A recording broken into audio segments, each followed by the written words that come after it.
Alright guys, today we are doing one of my favorite things. That's why I'm so happy right now. We are going to snowshoe Pure Stocking Drive in Sleeping Bear Dunes National Lakeshore. I did this last year and it was one of my favorite things that I've ever done. I was basically almost alone the entire time. Today there's nobody at the trailhead at this moment, so I'm thinking it's going to be a nice, beautiful solo hike. And I'm just so happy that we finally have snow. It snowed last night, so we're going to get my snow pants on because you can't wear snow pants while you're driving, and get all bundled up to get out on this hike. Alright, snow pants on, snowshoes on. Now I need a sip of water because that's tiring, putting all that stuff on. But it's like a little bit of lake effect snow coming from Lake Michigan, and I'm ready to get out there and snowshoe.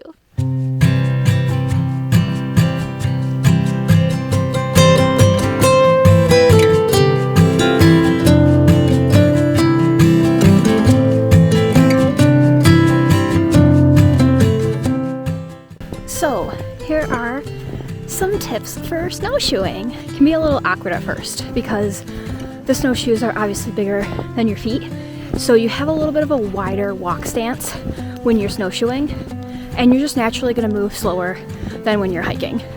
In terms of what I wear snowshoeing, I like to keep it lighter on the top half of my body and thicker on the bottom half of my body.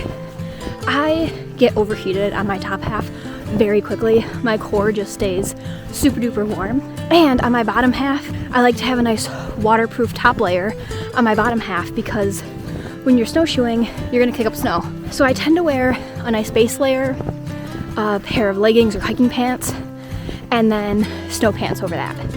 Top half on today, all I have is a base layer turtleneck and a Patagonia fleece. Of course I've got my REI nice wool knit cap, and then I've just got a pair of like lightweight gloves on. I'm wearing 2 pairs of socks, and I'm wearing my hiking boots when I snowshoe because hiking boots just seem to fit my feet better with the snowshoes on them. My snow boots get a little bulky, so I prefer to wear my hiking boots. And the hiking boots that I have are the La Sportiva women's backpacking boots, and they are waterproof, so keeps the snow out. A lot of times snowshoeing can feel pretty awkward because the back of the snowshoe can be kind of floppy, but it's meant like that for a reason, to drag along the snow, and so it's not too heavy on your feet while you're walking. You'll find that snowshoes are much lighter than people realize, and really you just want to walk in them like you would normally hike with just a slightly wider stance so that they're not banging into each other as you snowshoe.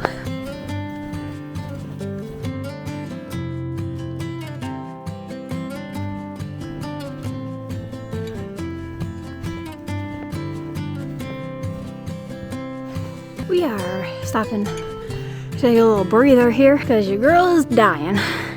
My heart rate's like at 180 right now, that's fairly normal for me when I'm exercising. Like when I run, my heart rate gets in the 200s.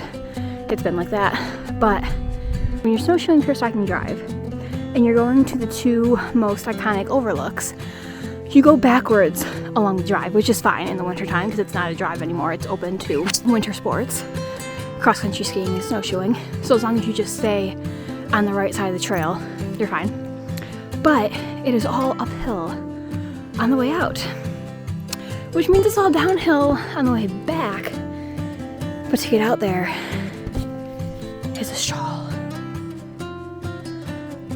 But I haven't run into anybody and it's beautiful out, so I really got nothing to complain about. Well, we have almost made it overlook on Lake Michigan, which makes me very happy because I am so thirsty and so hungry. It is time to pop a squat, get something to drink, and get something to eat.